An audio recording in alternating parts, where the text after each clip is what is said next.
오늘 저는 여러분과 함께 엇갈린 시선이라는 제목으로 은혜를 나누기로 합니다.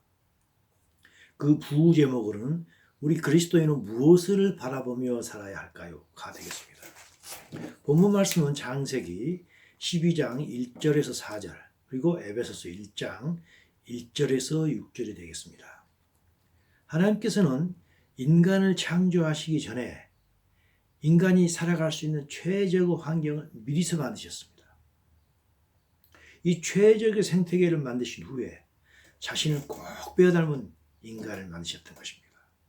인간은 하나님의 모양과 형상을 본떠서 만들었기 때문에 하나님과 생각하는 것, 감정, 의지가 똑같았던 것입니다. 생각하는 way of life, 생각하는 방식도 똑같았던 것입니다. 그리고 하나님께서는 매우 만족해 하셨습니다. 하지만 얼마 지나지 않아서 이렇게 하나님에 의해 창조된 인간, 하나님으로부터 사랑을 듬뿍 받은 그 인간, 그리고 하나님을 꼭 빼어 닮았던 그 인간이 하나님 말씀 대신에 하나님을 대적하는 뱀의 유혹에 넘어가게 됩니다. 이 선악과 사건으로 인해서 하나님과 인간 사이는 금이 가게 되었고 인간에게는 죄가 들어오게 됩니다. 그리고 시간이 지남에 따라서 하나님과 인간 사이에 벌어지는 정도는 점점 심해졌습니다. 심각할 정도로 벌어졌고 인간이 지었던 죄는 정말 엄청난 큰 죄악을 짓게 됩니다. 그래서 창세기 6장 6절에서 이 말씀이 나오시오. 땅 위에 사람 지으셨음을 한탄하사 마음에 근심하셨다고 합니다. 하나님께서는 인간을 만드신 것을 후회했던 것은 절대 아니십니다. 왜냐하면 하나님께서는 후회할 일은 하지 않으시기 때문입니다. 단지 인간의 그렇게 변해버린 죄악의 상태에 대해서 매우 마음이 아파했던 것입니다. 하나님께서는 인간이 이렇게 선악과를 먹게 되고 하나님으로부터 멀리 떠나는 죄악을 지으셨던 것을 모르셨을까요? 하나님께서는 미리 다 알고 계셨습니다.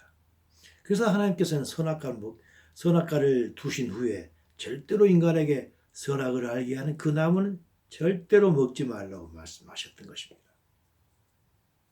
그래서 그 당시 의인이었던 노아만 두고 홍수로 모든 생물을 쓸어버리게 됩니다.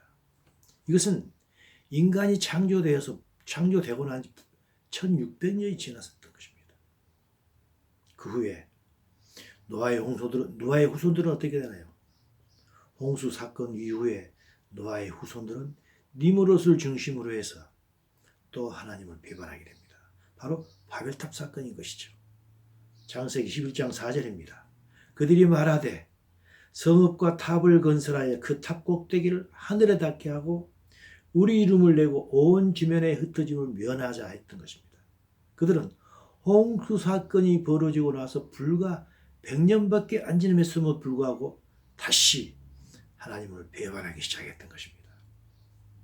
물론 하나님께서는 선악과 사건이 일어날 걸 알고 계셨던 것하고 똑같이 이런 바벨탑 사건이 일어날 것도 미리 알고 계셨던 것입니다. 하나님께서는 인간의 연약함과 여기에다 인간의 조상의 아담과 하와가 뿌렸던 반역의 씨앗이 이미 인간의 피 속에 뿌려졌던 것을 이미 알고 계셨기 때문입니다. 그래서 하나님께서는 바벨탑 사건이 일어날 것도 미리 알고 계셨고 선악과 사건이 일어날 것도 미리 알고 계셨습니다. 그렇지만 하나님께서는 이런 하나님을 배신하려고 하는 인간의 자유의지를 인간에게 그냥 그대로 맡기셨던 것입니다. 왜 그랬을까요?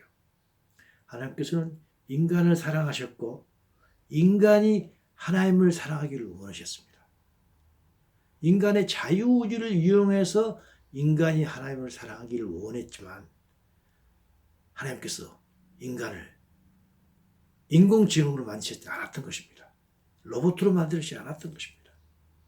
인간 스스로가 자기의 자유의지를 통해서 하나님을 사랑하기를 원했던 것입니다. 하지만 그들은 자유의지를 통해서 하나님을 사랑하기는커녕 하나님을 배반했던 것입니다.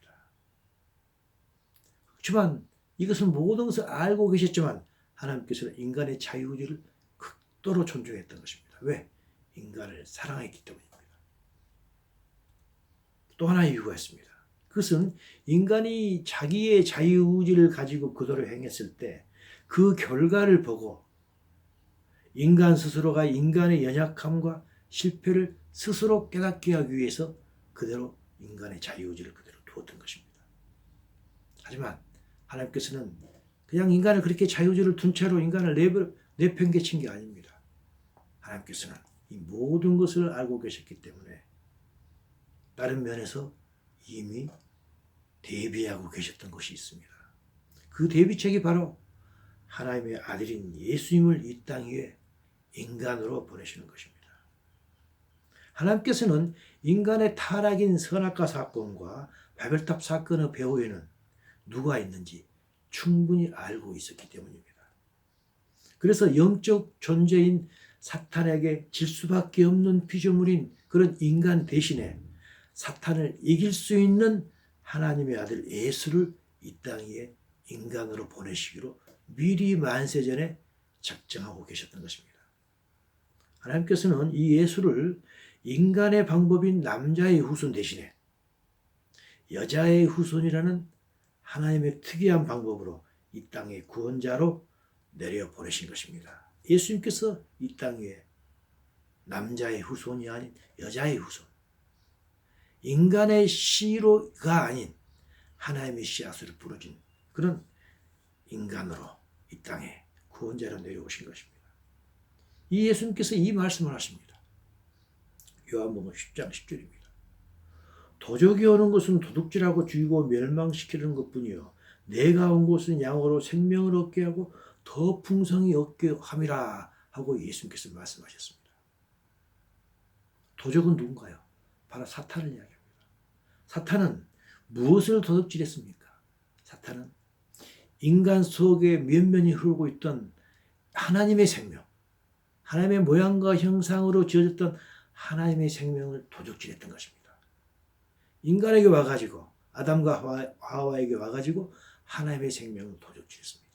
인간으로부터 하나님의 생명이 말라버리도록 했던 것입니다. 그리고 인간으로부터 하나님의 생명을 빼앗고 대신에 자신의 생명을 계속 주입시켰던 것입니다. 그래서 결국에는 사탄이 자신의 운명인 불못에 인간을 데리고 가서 함께 죽이고 멸망시키기 위해서 사탄은 이 땅에 왔던 것입니다. 인간을 훔쳐갔던 것입니다.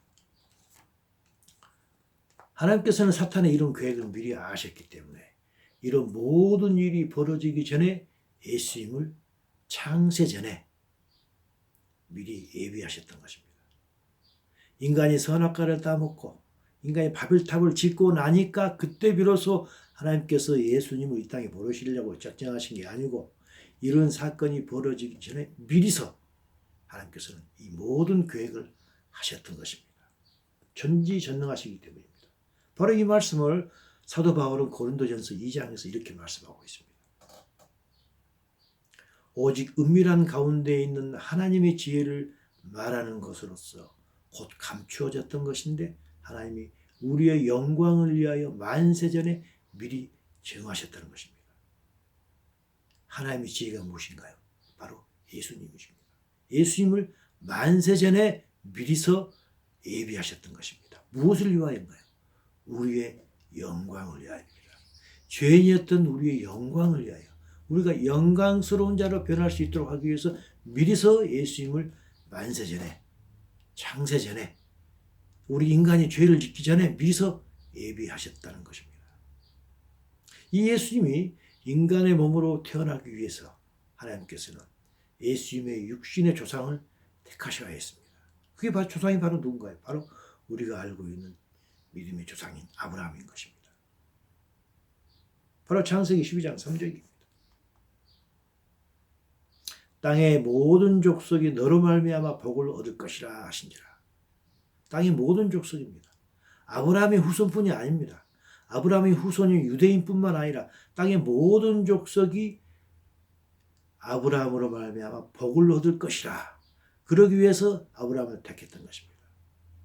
그렇다면 아브라함으로 말미암아 땅의 모든 족속이 복을 받게 되는 그 복은 어떤 복일까요? 우리가 흔히 생각하는, 흔히 많은 교회에서 말하는 이 땅의 복일까요? 그것은 아닙니다. 그것은 아브라함을 통하여 태어난 예수님으로 인해서 아담과 하와에 의해서 인간에게 심겨진 죄악의 뿌리가 있지 않습니까? 이 죄악의 뿌리가 뽑혀지고 죄악의 뿌리 때문에 인간이 죄를 지을 수밖에 없는 그 죄가 사함을 받는 것입니다. 아담과 하와에 의해서 뿌려졌던 그 죄악의 뿌리가 뽑혀지고 그걸로 인해서 우리가 인간이 죄를 짓게 될 그 죄가 사해지는 것. 이것이 예수님께 의해서 우리 모든 인간에게 오게 되는 그런 복이었던 것입니다. 이것뿐이 아닙니다. 이것에서 한 발짝 더 나아가서 우리가 하나님을 닮은 자녀가 되고 첫 창조 모습을 회복해서 결국 우리가 하나님과 함께 하나님 나라에서 영원히 사는 것입니다. 그것이 하나님께서 아브라함을 통해서 모든 땅에 있는 족속에게 주시고자 하셨던 하나님의 복이었던 것입니다.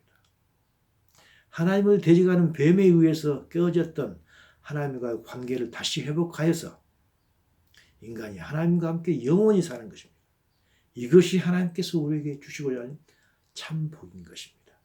이 복은 하늘에 속한 복이며 영적인 복입니다. 하나님은 사도 바울은 하나님의 이런 계획을 하나님의 은혜와 계시로 잘 알았던 것입니다. 그래서 에베소서 1장에서 사도 바울은 이렇게 이야기합니다. 찬송하리로다. 하나님 곧 우리 주 예수 그리스도의 아버지께서 그리스도 안에서 하늘에 속한 모든 신령한 복을 우리에게 주신다고 이야기했던 것입니다.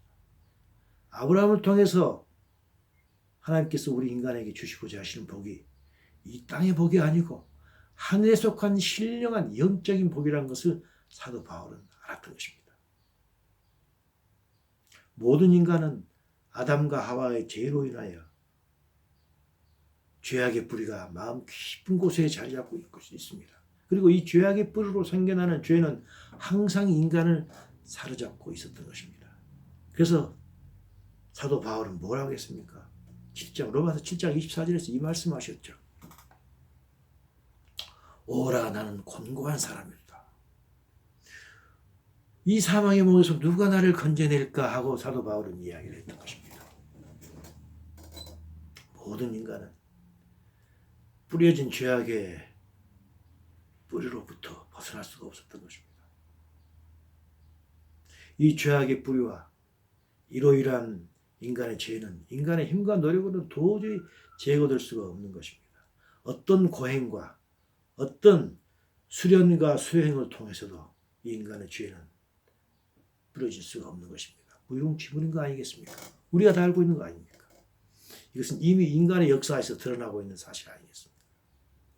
그렇다면 이 죄악의 뿌리는 어떻게 해서 뽑힐 수가 있고 이로 인한 죄는 어떻게 하면 사해질 수가 있을까요?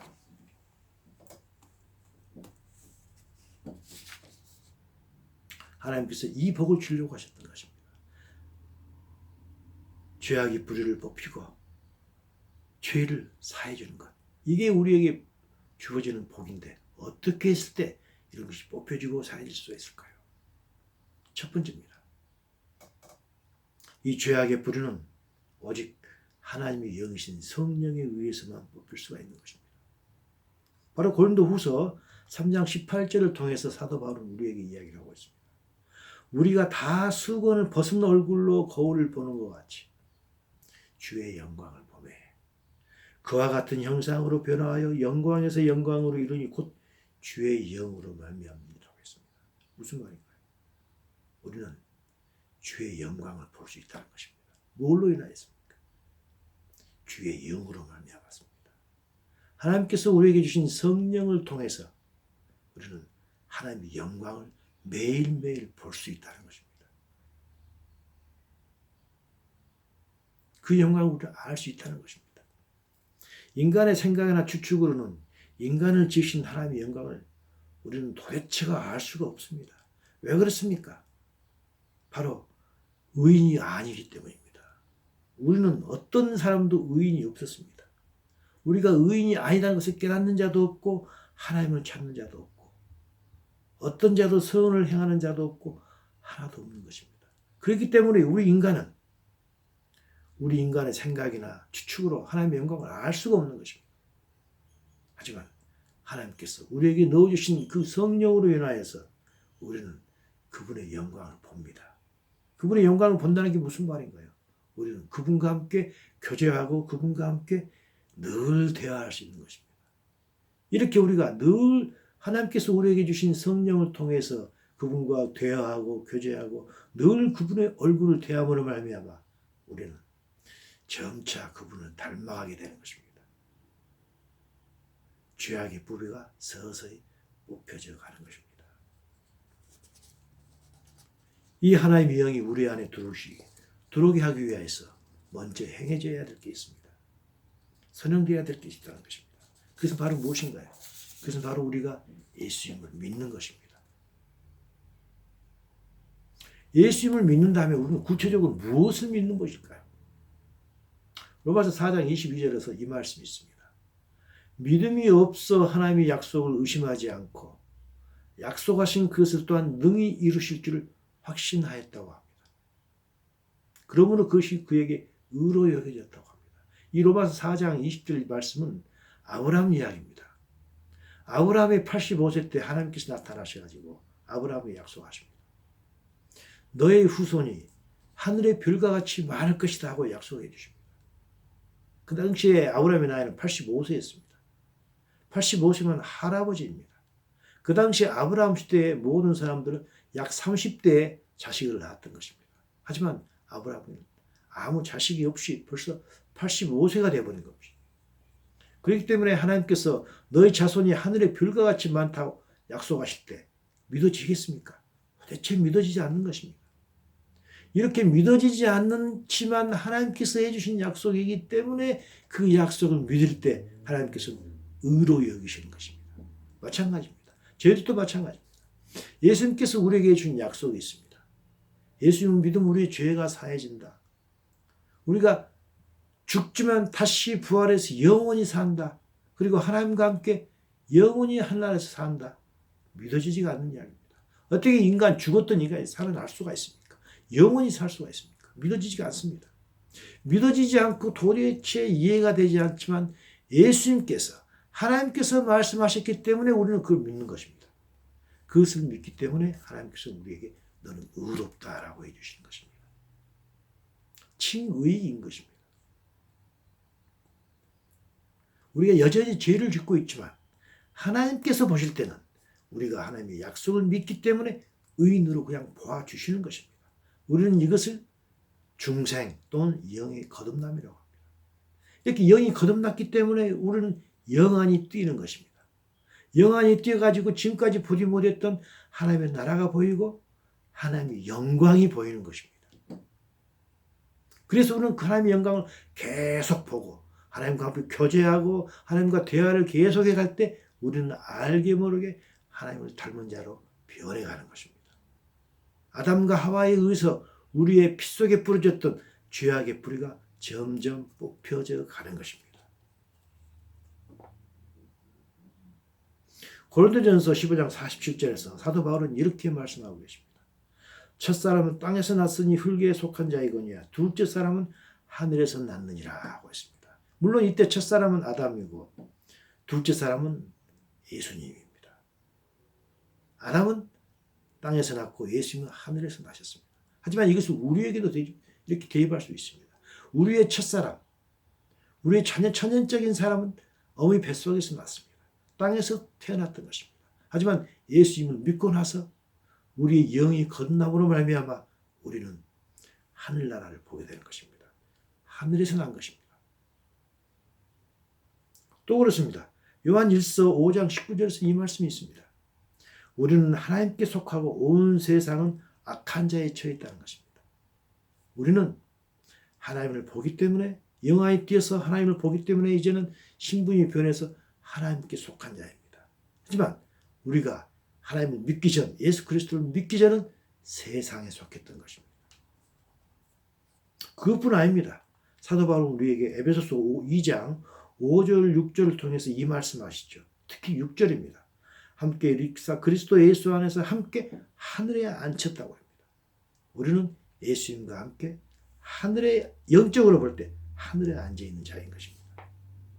성도라 발은 이 땅을 딛고 있지만 눈은 하늘을 보며 살아가는 사람입니다.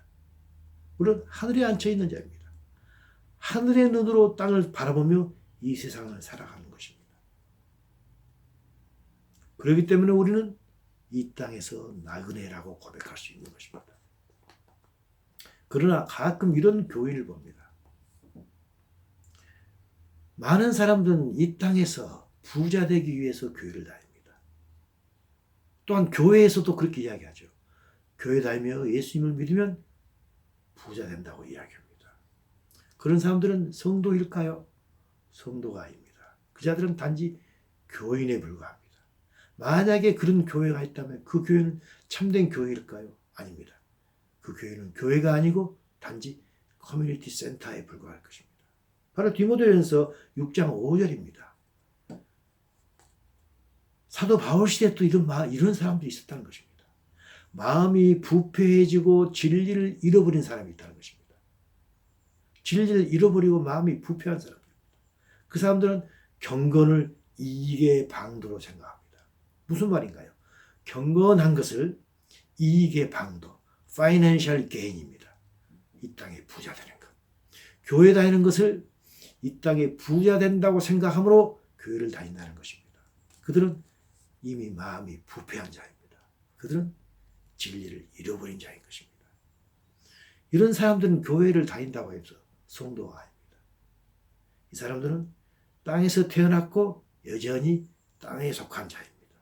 이들은 하늘에 속한 자가 아닙니다. 신분이 변하지 않은 것입니다. 단지 이름만 교회인 사실은 인간적인 모임에 출석하는 커뮤니티 센터의 한 멤버일 뿐입니다. 이렇게 우리의 죄의 뿌리는 성령에 의해 뽑힐 것입니다. 만약에 그렇다면 우리가 짓는 죄는 어떻게 될까요? 죄는 어떻게 할 때 사라지게 될까요? 우리는 잘 알고 있죠. 우리의 죄는 예수님께서 십자가에 의해서 흘리신 그 보혈을 우리가 의지할 때, 그리고 우리 회개할 때 우리가 지었던 모든 죄는 용서함을 받지 않습니까? 바로 로마서 5장 9절에서 이 말씀하시죠. 우리가 그의 피로 말미암아 의롭다함을 받았던 것입니다. 그래서 성도란 예수님의 보혈로 우리가 짓는 죄가 사해지고 성령 하나님에 의해서 우리 죄악의 뿌리가 점점 뽑혀지는 그런 과정에 있는 것입니다. 이게 성도인 것입니다. 성도란 성령의 순종함으로 하나님을 닮은 자이며 성도란 성령 충만에 의하여 하나님의 생명으로 충만해져 가고 있는 게 성도인 것입니다. 이런 성도를 성부 하나님께서 계시는 곳으로 데려가기 위하여서 예수님께서는 다시 이 땅에 오십니다. 바로 요한복음 14장 3절 아니겠습니까? 유명한 말씀이죠. 가서 하늘나라로 간다는 것입니다. 가서 너희를 위하여 거처를 예비하면 내가 다시 와서 다시 이 땅으로 온다는 것입니다. 다시 와서 너희를 내게로 영접하여 나 있는 곳에 너희도 있게 하리라 라고 예수님께서 말씀하셨습니다. 무슨 말씀입니까? 바로 우리를 데려간다는 것입니다. 예수님께서 공중강림하시는 것입니다. 예수님께서 공중강림하셔서 우리를 성도다운 성도를 데리고 하늘나라로 올라가십니다. 7년 동안 혼인잔치가 있는 것이죠. 그리고 7년 동안 성도는 혼인잔치 할 때 이 땅에서는 7년 환란이 벌어집니다. 그리고 이 땅에서는 적그리스도 왕국이 세워지는 것입니다. 그리고 7년이 지나면 예수님께서는 성도와 함께 이 땅에 재림하십니다. 재림하시면서 무슨 일을 하나요? 바로 계시록 19장 20절입니다. 짐승이 잡히고 그 앞에서 표적을 행하던 거짓 선지자도 잡힌다는 것입니다. 짐승은 누군가요? 하나님을 대적했던 사탄의 앞잡이인 이야기입니다. 정치적인 적그리스도를 이야기합니다. 요즘으로 이야기하면 글로벌리스트 세력입니다. 그 다음에 그 앞에서 표적을 행하던 거짓 선지자는 누군가요? 바로 정치적인 적그리스도입니다. 누군가요? 바로 로마 교황입니다.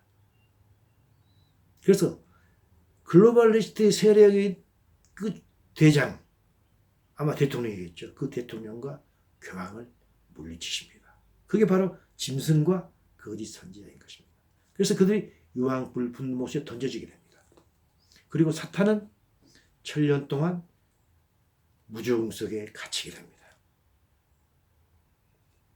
그러면서 계시록 20장 6절에서 이 말씀하시죠. 이 첫째 부활에 참여하는 자들은 복이 있고 거룩하도다. 첫째 부활은 누군가요? 예수님 공중강림하실 때 올라가는 그런 사람들 아니겠습니까? 그런 사람들은 복이 있고 거룩하도다. 그들이 하나님과 그리스도의 제사장이 되어 천년 동안 그리스도와 더불어 왕 노릇하리라. 이 땅에 예수 그리스도의 왕국인 천년 왕국이 세워지는 것입니다.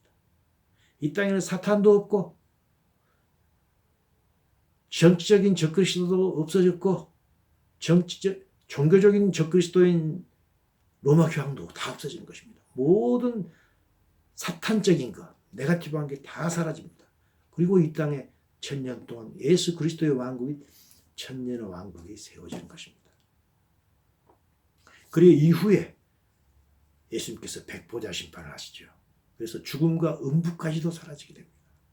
더 이상의 물리적인 죽음이 없는 것입니다. 예수를 믿는 자는 새하늘과 새 땅에서 세워질 하나님의 영원한 나라에서 영원히 살 것입니다. 그리고 예수를 믿지 않는 자는 불타는 못에서 영원히 살 것입니다. 모든 인간은 영원히 사는 것입니다. 선악과를 먹음으로 생겨났던 영적인 죽음과 물리적인 죽음 모두가 선악과를 먹기 전의 상태로 원상회복이 되는 것입니다.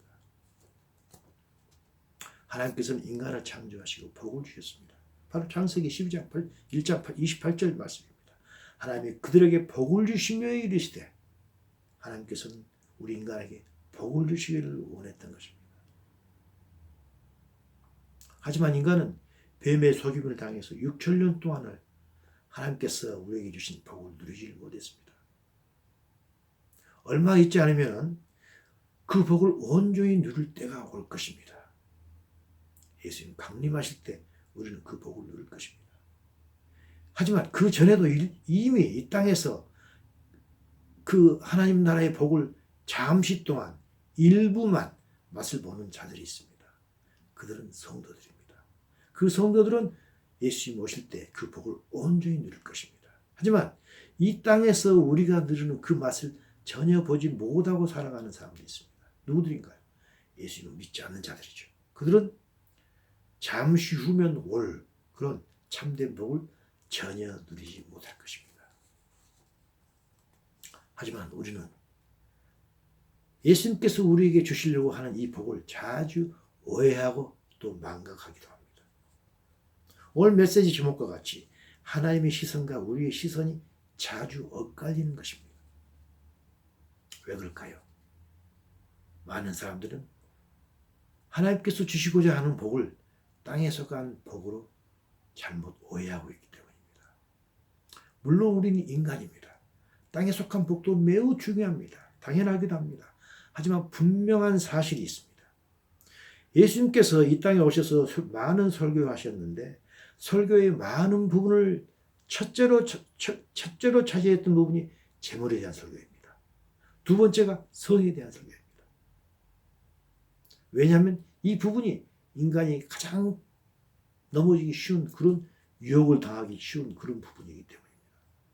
예수님께서 산상수훈에서 마태복음 6장 21절에서 이 말씀을 하셨습니다. 내 보물이 있는 그곳에는 내 마음도 있다는 것입니다. 당연한 이야기입니다. 우리가 우리 보물을 결혼 반지 이 보석의 10카리트짜리를 만약에 우리가 안방 장롱 속에 누웠다면 우리가 뉴질랜드 살다 한국 갔을 때도 항상 그 생각을 할 것입니다. 내 안방에 장롱 속에 있는 그 결혼 반지가 잘 있을까? 내 마음이 항상 그곳에 있는 것입니다. 왜 그렇습니까? 보물이 있는 곳에는 항상 마음이 있기 때문입니다. 그러면서 예수님께서는 같은 마태복음 6장 19장 20절에서 이 말씀하십니다. 너희 보물을 땅에 쌓아두지 말고 너희 보물을 하늘에 쌓아두라는 것입니다. 무슨 말인가요? 보물이 있는 곳에 마음이 있기 때문에 네 보물을 하늘에 쌓아두란 말은 네가 항상 마음을 하늘나라에 두라는 것입니다. 마음을 너무 땅에 두지 말고 너희 마음을 항상 하늘에 두라는 것입니다. 또 말씀하십니다. 6장 22절 23절입니다. 눈은 몸의 등불이니 그러므로 내 눈이 성하면 온몸이 밝을 것이요 눈이 나쁘면 온몸이 어두울 것이니 했습니다. 건강한 눈을 가지라는 것입니다. 네 눈을 보아야 할 것을 보라는 것입니다. 눈이 하늘을 보라는 것입니다. 따라서 우리는 보물 있는 것이 마음에 있기 때문에 보물을 하늘에 두고 우리의 마음을 하늘에 두고 눈도 하늘나라를 보라는 것입니다. 그러면서 연이어서 말씀하십니다. 마태복음 6장 33절 유명한 말씀이죠. 너희는 먼저 그의 나라와 그 의를 구하라. 그리하면 이 모든 것을 더한다고 했습니다. 무슨 말인가요? 너희는 먼저 너희의 눈과 너희의 마음을 하늘나라를 향하라는 것입니다. 그러면 하나님께서 우리에게 필요한 모든 것 충분하게 주신다는 것입니다. 저는 예수님의 이 약속을 믿습니다. 또한 저는 예수님의 모든 약속을 믿습니다. 사도 바울도 똑같습니다. 그래서 사도 바울은 이 말씀을 우리에게 했습니다. 고린도후서 4장 18절입니다. 우리가 주목하는 것은 보이는 것이 아니요 보이지 않는 것이니 보이는 것은 잠깐이요 보이지 않는 것이 영원하다고 했습니다. 이때 우리가 주목한다고 했는데 이걸 영어로 보게 되면 NIV를 보게 되면 We fix our eyes입니다. 우리는 우리의 눈을 어디에다 고정시킨다는 것입니다. 어디에 고정시키나요? On what is unseen입니다. 보이지 않는 것에 우리의 눈을 고정하자 하는 것입니다. 예수님께서도 우리의 눈을 하늘나라를 보라고 했습니다. 사도 바울 똑같은 말씀을 하시는 것입니다. 우리의 눈을 보이지 않는 하늘나라에 fix, 고정하자는 것입니다. 그리고 또 이야기합니다. 바로 히브리서 12장 2절입니다. 믿음의 주요 또 온전하게 하신 예수님을 바라보자. 이때도 영어로 뭐라고 했습니까? Let us fix our eyes on Jesus 했습니다. 우리의 눈을 예수님께 고정하자고 했습니다. 우리가 성도로서 우리의 눈을 고정시킬 곳에 고정하면 하나님께서는 나머지를 채워준다고 약속하셨던 것입니다. 우리의 눈을 예수님께 고정하고 우리의 눈을 하늘나라에 고정했을 때 하나님께서는 우리에게 필요한 모든 것을 다 주실 것입니다.